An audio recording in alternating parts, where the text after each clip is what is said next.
Olá, eu sou Rodrigo Durão e esse é o BDF Entrevista. Hoje vamos falar de caserna, ou melhor, de problemas na caserna gerados por um livro.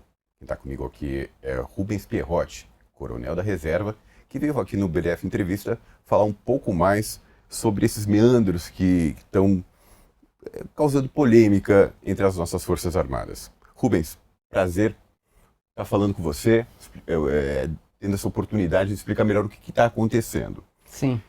Você escreveu o Dossiê Smart. É um romance baseado em fatos reais que está causando rebuliço. Você enfrenta dois processos que você classifica como lawfare, ou seja, um ataque judicial a uma ideia, no caso, uma pessoa, você.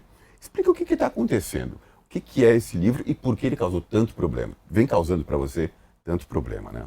Bom, inicialmente, Durão, um prazer estar aqui no BDF, um Brasil de Fato, né? Já acompanhava vocês aí pelas redes sociais, né? Todo dia é importante trabalho de informação, um trabalho crítico que ajuda a gente a pensar em diversos assuntos da atualidade. Então, quando eu recebi o convite para estar aqui para essa entrevista, me sinto muito honrado de estar aqui no programa com vocês, né? O prazer é meu, é sempre bom falar de Forças Armadas, é sempre bom falar, explicar para o nosso público outros lados que ele não tá muito familiarizado, né? Eu vou aproveitar até mostrar o livro aqui, livro muito caprichado, muito bonito, Dossiê Smart, Rubens Pierrotti.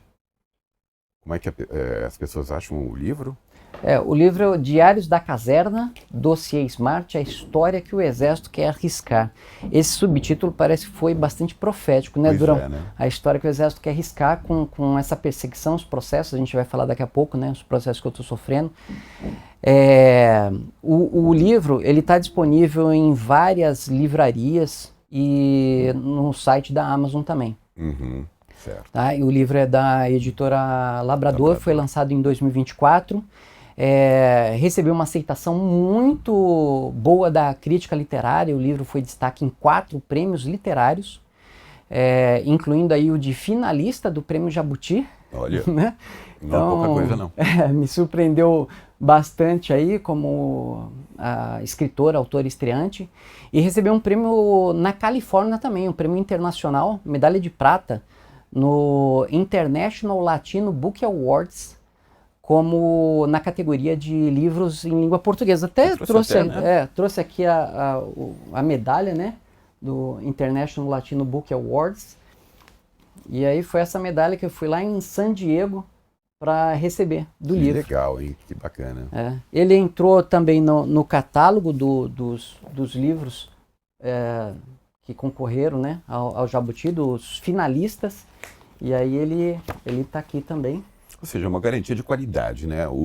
Quem se interessar sabe que tem respaldo. Um livro considerado, independentemente das denúncias, muito bom, bem escrito, né? Porque no início, com esse nome, né, Dossiê Smart, as pessoas, isso daí é um relatório, o que é, né? Mas o formato que a gente escreveu, que são a trama, ela se desenvolve a partir de 3 entrevistas que o protagonista, que é meu alter ego, né, o Batalha, o protagonista, ele concede 3 entrevistas aos jornalistas do El País. Então, a equipe de jornalismo investigativa do El País estava investigando um caso de suposta corrupção, fraude em licitação internacional do Exército Brasileiro na contratação de uma empresa espanhola. Então, isso daí aconteceu na realidade de eu conceder essa entrevista, essa série de 3 entrevistas aos jornalistas do El País, e isso foi então a inspiração, o fio narrativo para o livro. E o livro vai contando 2 histórias, vai contando as dificuldades que o protagonista, o Batalha, tem, né? Que é uma pessoa ali, um personagem que é bastante íntegro, que sofre pressões, sofre assédio moral, não é? Luta contra todo um sistema. Então, o personagem ele sofre bastante ali. E, paralelamente, o casamento dele, que vai sofrendo com isso tudo também, né? Então existe uma sincronia fatal entre a vida profissional e pessoal do personagem, e vai contando assim, parece que agradou bastante a crítica, não agradou, parece os chefes militares, E né? por quê? Tem denúncia, denúncia de corrupção, denúncia séria. O que tem de verdade, assim, no livro, sem dar spoiler, sem estragar o prazer de quem vai ler, mas o que teve no livro, no seu livro, que incomodou tanto o Exército? O livro, ele deixa assim, ele possui um limiar tênue entre o romance, a ficção e a realidade. Né? A denúncia que o livro traz de corrupção, de improbidades administrativas, de práticas, né, irregulares dentro das Forças Armadas, foi motivo de um relatório do TCU. Então, assim, o TCU ele chegou a investigar esse caso. Os técnicos do TCU produziram um relatório de 250 páginas. Então, nesse relatório de 250 páginas, foi uma investigação de 3 anos. Uhum. E aí, nesse relatório de 250 páginas, eles apontam diversas irregularidades. E tem uma frase que eles colocam lá, depois de cada irregularidade que eles identificaram no projeto do simulador de apoio de fogo, que se repete como um mantra lá nesse relatório do TCU, que diz, o responsável foi chamado, não conseguiu justificar essa atitude, né, incorreta, e no final os técnicos do TCU então eles recomendaram interrogar mais pessoas, né, e já estavam recomendando que os responsáveis fossem sancionados com multa. Né? Acho que eu não comentei isso, mas a história se refere então, à contratação de uma empresa espanhola pelo Exército Brasileiro. Isso mas em para quê? 2010, né? Essa contratação Isso, ocorreu em 2010. Né? E para quê? Para desenvolver um equipamento de treinamento militar. Tá. Um simulador de apoio de fogo, é um simulador de artilharia. Uhum. Né? Quando a gente vê na televisão, para as pessoas que são leigas, as bombas que caem em determinado local, foguetes, mísseis, né? Essa é a parte de artilharia. Uhum. O Exército Brasileiro, na época, estava sofrendo com a obsolescência de materiais da Segunda Guerra Mundial. A gente ainda usava esse tipo de material da Segunda Guerra? Não é que a gente usava, a gente ainda usa. Ainda usa. Ainda usa. Estamos bem, né? Estamos. Então, materiais da Segunda Guerra Mundial, materiais da Guerra da Coreia. Então, o Exército tem alguns equipamentos, vem se modernizando. Um equipamento que a gente tem muito bom são os lançadores múltiplos de foguetes, produzidos pela Vibraz em São José dos Campos. Até uma arma aí tem um poder dissuasório muito bom, né? Um armamento muito bom. Mas a gente convive com esse contraste, com armamentos que foram desenvolvidos até pela indústria bélica nacional, de ponta, e convivendo com armamentos ainda muito antigos. Tá. Né, que mal ou bem serve para ter um adestramento inicial para depois o Exército adquirir um equipamento. Mas daí qual foi a ideia de alguns generais na época da contratação dessa empresa espanhola?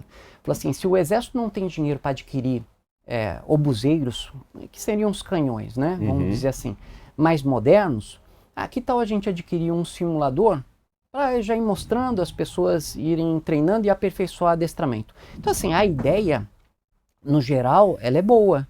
Ela proporciona segurança, proporciona uma melhoria do adestramento. Uma coisa importante para a gente dizer, Durão, é que não proporciona não traz necessariamente economia. Porque muito se diz disso. Esse equipamento é caro. É caro, mas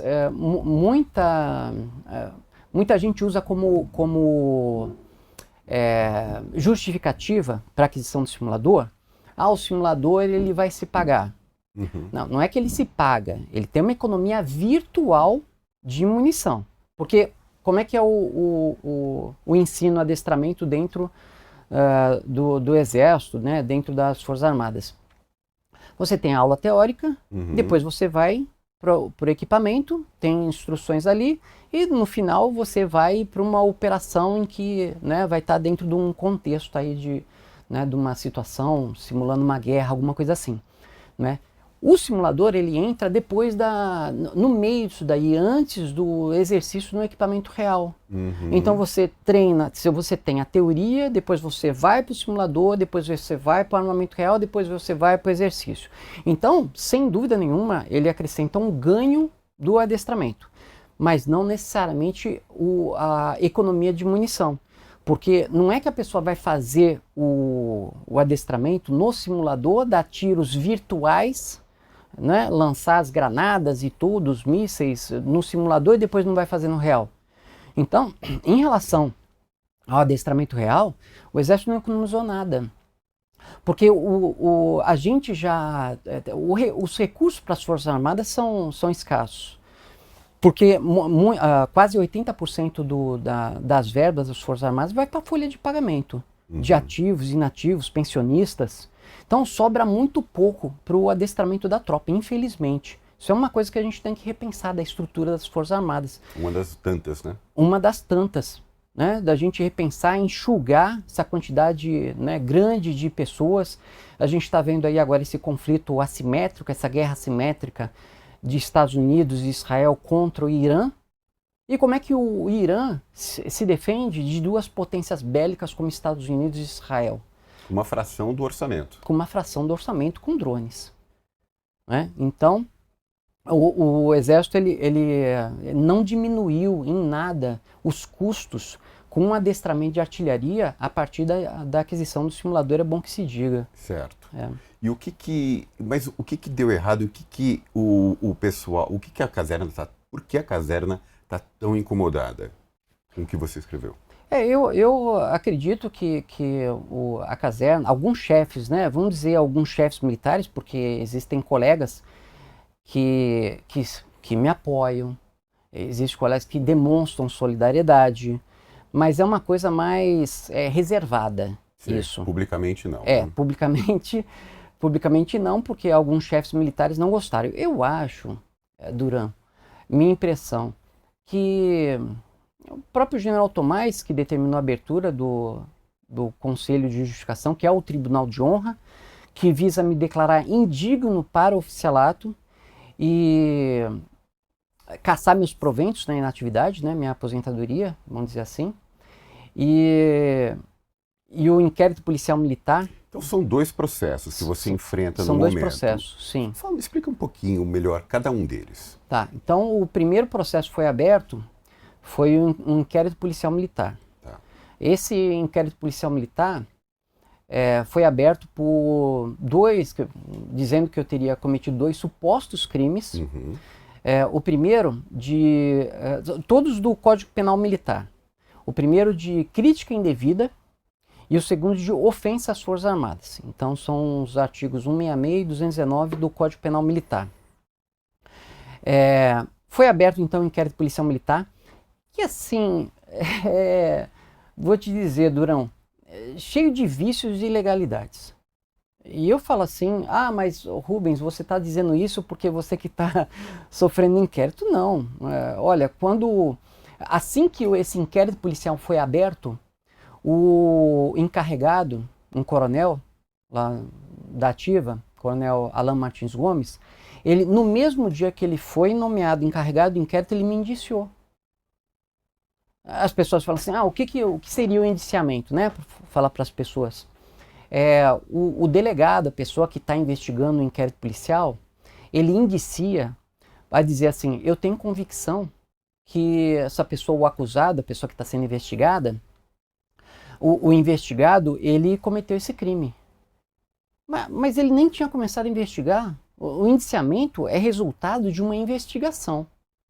A polícia começa a investigar e depois de determinado tempo, colhendo provas, ouvindo a pessoa e tudo, ela se convence de que o investigado passa a situação de indiciado como autor de algum crime, suposto autor de algum crime. Mas existe uma lei que determina que seja feita uma análise jurídica disso, uma justificativa. Então, não basta simplesmente você escrever indício o investigado. Você tem que dizer por quê. Né? Você tem que dizer por quê. Qual foi a base disso. Então, assim, o processo começou dessa maneira. Aí o Coronel Alain, ele manda me notificar, intimar do inquérito policial militar. E chega lá na minha residência, me intima dizendo o seguinte, se você não for, você vai estar cometendo outro crime de desobediência e pode ser sujeito à condução coercitiva. Ele colocou sujeito às medidas cabíveis, não sei o quê. Só que o STF, Durão, já decidiu que não existe mais essa coisa de condução coercitiva, porque tem uma lógica nisso. Se a pessoa pode comparecer à delegacia, a qualquer investigação, e pode permanecer calada, de que vale uma condução coercitiva para a pessoa chegar lá e permanecer calada? Então, assim, me admira assim, a falta de conhecimento jurídico do Coronel Alain para conduzir essa investigação nem me impressiona, porque as Forças Armadas são os únicos, as instituições onde o inquérito policial não é conduzido por um bacharel em direito. Porque na Polícia Civil e na Polícia Federal, o delegado, seja civil, seja federal, ele é bacharel em direito. E no Exército, na Marinha e na Aeronáutica, não. Então, assim, mas qual é a qualificação necessária? A qualificação é a AMAN. Ter se formado na Academia Militar das Agulhas Negras. Que para isso, para direito penal e processual penal militar, e eu fui professor lá também, de direito penal lá na AMAN. Eu era assessor jurídico, um tempo eu fui assessor jurídico da AMAN, e fui convidado para dar aulas na cadeira de direito para os cadetes. São 60 horas de direito penal militar, processual penal militar. Uma carga horária inexpressiva, isso já insuficiente. Qualifica uma pessoa para julgar, ou seja, conduzir um julgamento. Não, e de toda a estrutura, né, Durão? Porque, vê, o encarregado, e assim, pela falta, lacuna na formação, eu não me surpreendo das várias deficiências que o Coronel Alain apresentou nesse inquérito. Não me surpreendo. O que eu me surpreendo é que a primeira região militar, que é lá no Rio de Janeiro, a qual eu estou vinculado na inatividade, ela possui uma assessoria jurídica.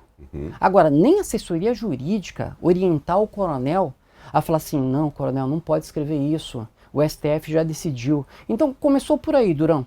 Aí, o dia que eu compareci à inquirição, eu falei para o Alain, que eu já conhecia. Eu conhecia o Alain desde o tempo que ele era capitão, eu era major.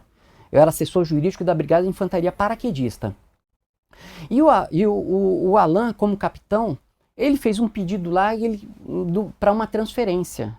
E essa transferência, assim, não encontrava respaldo em nenhuma norma.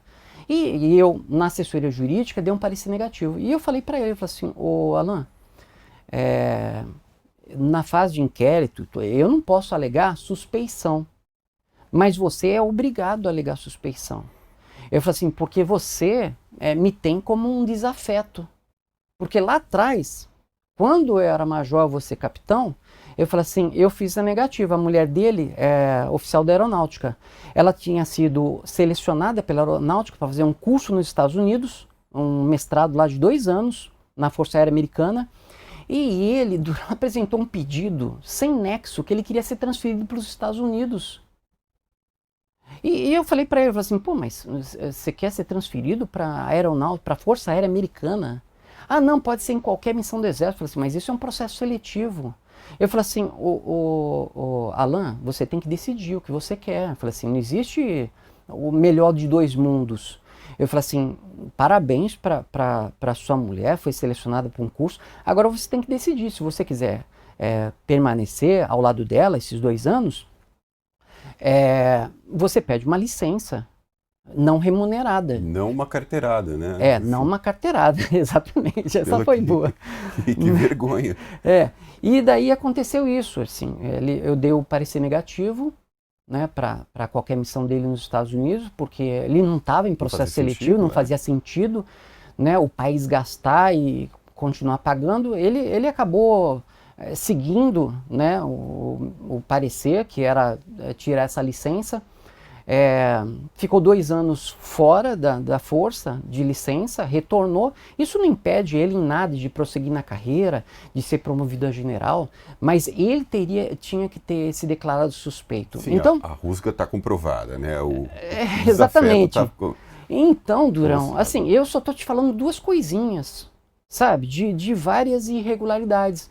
Então, é por isso que a gente vê, parece uma coisa assim já combinada, com solução pronta, né? Até a maneira como foi aberto o inquérito policial militar, o documento em que o comandante militar do Leste, o general Vasconcelos, Kleber Nunes Vasconcelos, determinando que o comandante da primeira região militar instaurasse um processo para quê?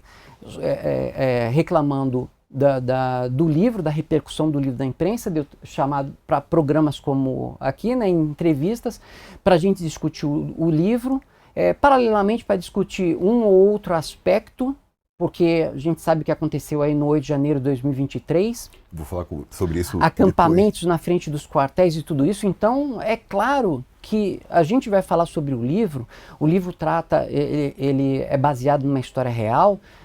Tem gente que já falou assim, esse livro é um tratado sociológico sobre os militares, sobre as relações de poder e tudo, mas é claro que tem um toque, ele tangencia muito ali a realidade e as pessoas acabam aproveitando, me perguntando, né, pelo livro que eu escrevi, pela experiência que eu tive dentro da caserna de 32 anos, agora nem na atividade, fazer um ou outro comentário, é natural. Mas isso parece que assim desagradou bastante os chefes militares, mas talvez também seja uma falha de assessoramento, né? Já vou concluir, que eu acho que você tem várias outras perguntas, né? Por que eu falo falha de assessoramento? Porque é a história que o Exército quer arriscar. Esse Exército é com letra minúscula, tá? Que eu escrevi, que eu não estou querendo dizer que o Exército brasileiro quer esconder essa história. Maus militares, um exército de maus militares, esse exército com letra minúscula, está querendo esconder realmente essa história, né? Então, eu acho assim que foi uma má assessoria, porque se essas pessoas estão querendo esconder essa história, a partir do momento que começaram a me perseguir com esses 2 processos, esse lawfare, deram um tiro no pé. Deu o efeito oposto. Deu o efeito oposto, porque as pessoas, elas pensam, se o Exército está perseguindo, então é porque tem alguma coisa, né? Tem alguma coisa, é tudo verdade, e tem gerado muita curiosidade, e assim, claro que as vendas subiram muito, né, pessoas procurando o livro, querendo conhecer essa história. Ainda sobre os processos, pelo que você está descrevendo, uma lambança. O STF já declarou que você poderia fazer essas críticas por ser uma pessoa da reserva, você não está sujeito a essas mesmas leis que as pessoas nativas estão, os militares nativos estão. Então, o argumento principal cai. O quanto que isso preocupa você, esses 2 processos? É mesmo algum tigre de papel, uma acusação que vai chegar lá em última instância, bater no Supremo, vai cair inevitavelmente por estar fora da Constituição? Ou realmente te tira o sono? Você acha que tem alguma... tem potencial para te causar muita dor de cabeça? Sabe, durante as pessoas, essa coisa do sono, as pessoas falam, Rubens, o importante é que você foi um militar sempre muito legalista, sempre defensor da verdade, da coisa certa, muito honesto. Então, você coloca a cabeça no travesseiro e dorme. Não é bem assim, não.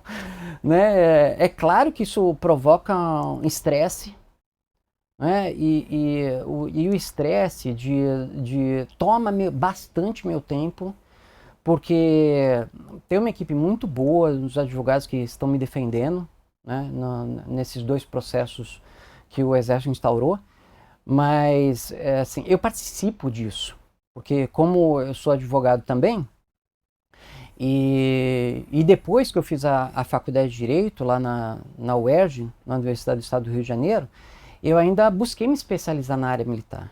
Então eu fiz uma pós em Direito Militar, uma pós em Direito e Gestão da Segurança Pública. E fui chefe de 2 assessorias jurídicas, eu comentei aqui, né, Academia Militar das Agulhas Negras e Brigada de Infantaria Paraquedista. Fui professor de Direito Penal lá na MAN.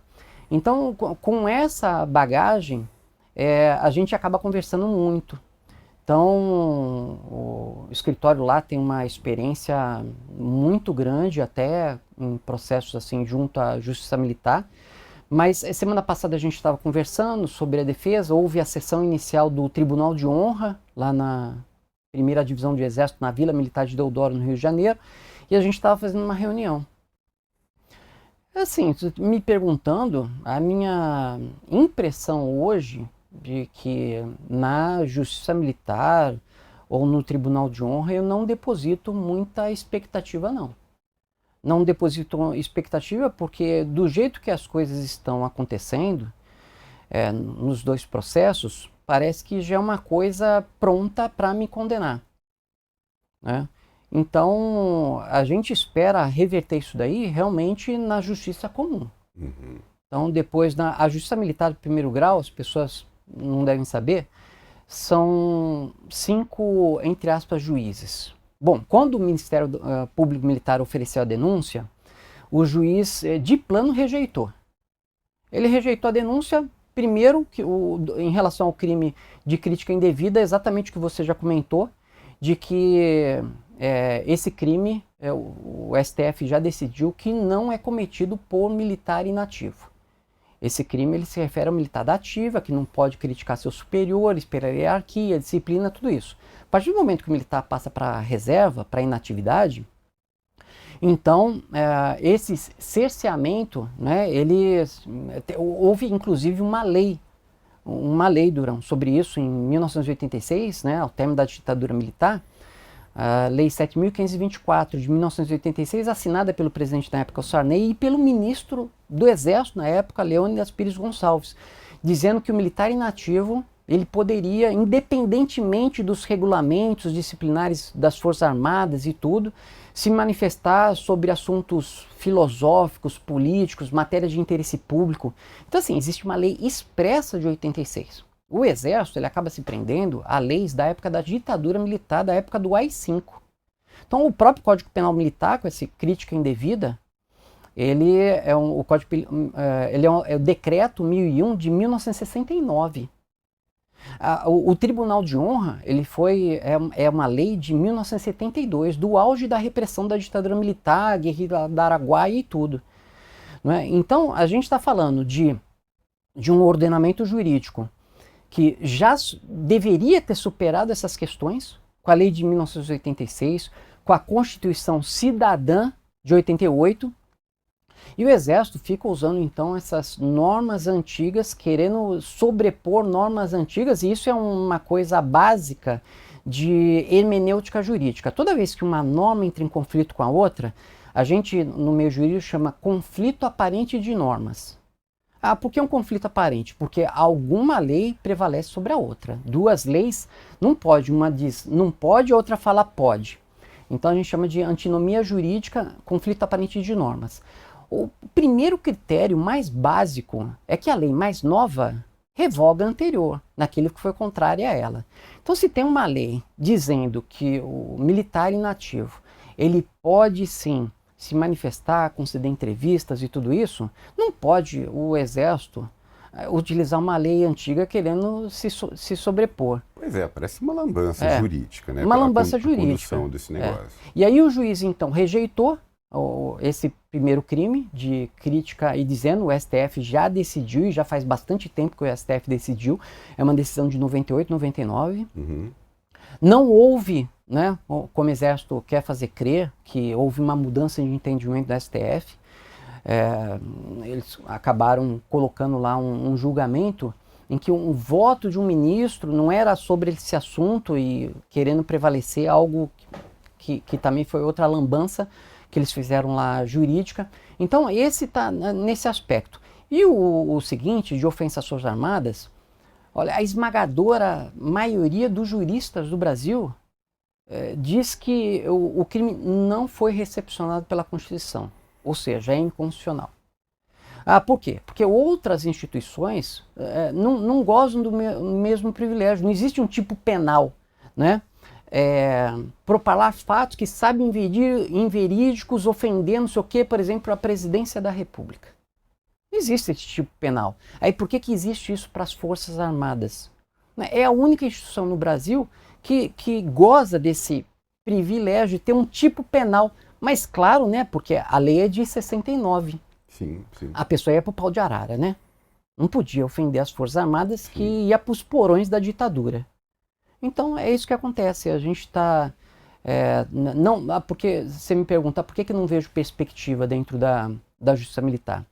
O juiz rejeitou a denúncia, o Ministério Público Militar recorreu, foi para o Superior Tribunal Militar, caiu na relatoria de um almirante. O almirante falou assim, não, receba sim a denúncia. Voltou e agora eles agendaram o meu julgamento, a audiência de instruções de julgamento, que vai ser agora no final do mês, no dia 30. Já abriu agora? Agora. Assim, são 5 juízes. Um é o juiz, esse mesmo doutor Marculino, que já havia rejeitado a denúncia. Os outros 4 são militares. Como é que a pessoa que está na ativa, um militar da ativa, vai conseguir julgar com isenção, Durão? Se a pessoa ainda tem alguma pretensão. Uhum. Então, o comandante militar do leste, um general 4 estrelas, determinou a abertura do inquérito policial militar, já deu a opinião dele no documento, pré-julgando, encarregado do inquérito produz um inquérito policial, uma investigação muito superficial, sem fundamento nenhum. O Ministério Público Militar acaba oferecendo denúncia e o juiz, a decisão correta, fala assim, não posso receber isso, essa denúncia é inepta. O crime de ofensa, o juiz, ele nem alegou que esse tipo penal não foi recepcionado pela Constituição, que seria inconstitucional. O que ele simplesmente falou o crime diz propalar fatos que sabem verídicos, mas qual foi o fato que o Rubens, nas entrevistas, quais foram os fatos inverídicos? Porque não tem nenhum. Porque nas entrevistas eu comento que houve uma leniência em relação aos acampamentos golpistas na frente do quartel, que se fosse o MST, o Exército não ia deixar. Então, acho que esse contexto dessas declarações incomodou demais alguns chefes militares, que talvez seriam aqueles que deveriam ter tomado alguma providência a respeito e não tomaram. Sim. Inclusive, o livro lhe ajuda a entender um pouco o processo que levou as Forças Armadas a compactuar com o 8 de janeiro, toda essa trama golpista de 2022, 21 e 22. Como isso aconteceu, na sua visão? Isso já estava sempre lá, ou foi se construindo, essa predisposição a ocupar esse papel ali, tentar um novo golpe de Estado? Durão, uma coisa que impressiona, e não tem como negar isso. Né? Então a gente está falando aqui, propalar fatos que sabem verídicos. Não, os fatos são todos verídicos. Já foram investigados pela Polícia Federal, constaram da denúncia do PGR, Procurador-Geral da República, né? Militares foram condenados em diversas tramas golpistas. Então assim, a primeira coisa que impressiona é farta quantidade de provas. O relatório da Polícia Federal tinha quase 900 páginas, 880 páginas, por aí eu li algumas partes lá do relatório. A denúncia do PGR também é assim, bastante completa. E assim, parece que não se preocuparam, porque, fala assim, as pessoas estavam querendo tanto o voto auditável, eles fizeram a minuta do golpe auditável, né? Por que isso? Por que eles registraram tantas provas contra si mesmos? É uma das coisas, por exemplo, vamos lá, falando da realidade e ficção. Nesse projeto do Dossiê Smart, né, do livro, o gerente do projeto, né, no livro ali, o personagem, um general bastante influente na força e forte, né, e da linha dura, ele tinha uma máxima lá, fala assim, o Batalha, o personagem, né, o protagonista, o Batalha fala assim, não, general, não pode fazer isso e tudo, e o general diz assim, ô Batalha, quem é que vai investigar? Quem é que vai investigar? Quem é que vai punir? Então, eu acho que muita gente aí tem uma sensação de impunidade. Da onde vem essa sensação de impunidade? É do histórico do Brasil. Que a gente vive com vamos esquecer o passado. Mas é uma coisa de assim, a questão não é esquecer o passado. A virar a página. Querem que a gente vire uma página que a gente não leu. A Comissão Nacional da Verdade, a quantidade de militares. que se posicionavam contra, dizendo que era revanchismo. E foi tão tímida, né? Principalmente da presidente Dilma, Sim. né, que participou da luta armada. Então, a gente vê, Durão, assim, o que eu vejo, primeiro, assim, tem uma sensação de impunidade que levou a isso. E essa quantidade farta de provas é mais uma evidência disso, que ninguém estava preocupado nem em esconder nada. E o segundo é que é um dos motivos porque o Exército está me processando lá no Tribunal de Honra, dizendo que não é uma declaração ética eu dizer que existe uma doutrinação nas escolas militares, uma doutrinação de direita nas escolas militares, né? Mas, assim, existem vídeos provando isso. Em 2014, o deputado Jair Bolsonaro foi à formatura dos cadetes, os aspirantes oficiais, novos oficiais do Exército Brasileiro, na Academia Militar das Agulhas Negras. Resolve, e aí foi quando ele lançou a candidatura à presidência, dentro do quartel do Exército, o que é proibido. Ele vai ao encontro dos cadetes, diz, olha, eu estou disposto a dar uma guinada para a direita nesse país. E assim, os cadetes em coro, ainda não existia o coro do mito, né? E na época eles chamaram de líder. E aí você vê até essa imagem aí no YouTube, na internet, os cadetes, líder, líder, líder. E ele falando que ele ia dar uma guinada no país para a direita. Então assim, essa manifestação, ela não é um indício de que as Forças Armadas elas têm um viés doutrinário bastante à direita. E daí eu trago uma outra referência disso daí. Depois do 8 de janeiro de 2023, a gente tinha como comandante do Exército o general Arruda, que tinha assumido ainda no governo passado, no finalzinho, no dia 30 de dezembro, eles trocaram os comandantes militares, né? Fazer uma transição mais, que eles achavam mais suave e tudo, fizeram essa transição aí nomeando os comandantes no dia 30 de dezembro no governo do ex-presidente Bolsonaro. O general Arruda era o comandante do Exército, o general Tomás, que é o atual comandante do Exército, ele era o comandante militar do Sudeste. Houve uma formatura, se não me engano, era Segunda Guerra Mundial, Dia da Vitória, alguma coisa, estava exaltando a FEB, né, a Força Expedicionária Brasileira, e ele fez um discurso ali perante a tropa, perante os jornalistas. Na época até alguns jornalistas deram notícia apressada e dizendo assim, novo Marechal Lott, legalista, porque ele falou, olha, o Exército não serve a nenhum governo, é uma instituição de Estado, uma instituição perene, os governos passam, as ideologias ou orientações de cada governo mas o Exército se mantém firme na defesa do povo, da democracia, alguma coisa assim que ele falou na formatura. E foi muito bem, a fala, obviamente, de um general, naquela confusão toda, foi muito bem recebida. Depois, o general Tomás, ainda comandante militar do Sudeste, ele sai dessa formatura geral e faz uma reunião no auditório do Comando Militar do Sudeste, que é aqui em São Paulo, né, no Ibirapuera. Ele faz uma reunião com os comandantes de organizações militares subordinadas, oficiais superiores, seu Estado-Maior e tudo isso.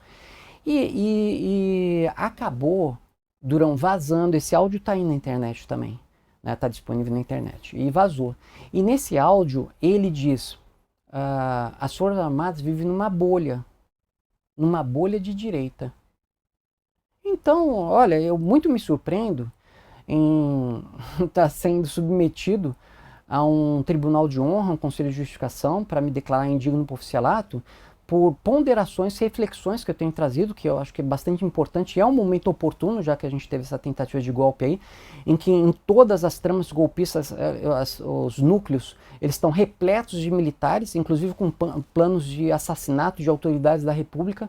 Então é um momento propício por diversas questões, por uma conjuntura, tanto uma conjuntura nacional quanto uma conjuntura internacional dessa guerra que a gente está vendo entre Estados Unidos e Iraque em relação, Estados Unidos e Israel em relação ao Irã. Sim, isso, inclusive eu gostaria de terminar, Rubens, perguntando isso, embora eu já intua qual que vai ser a tua resposta.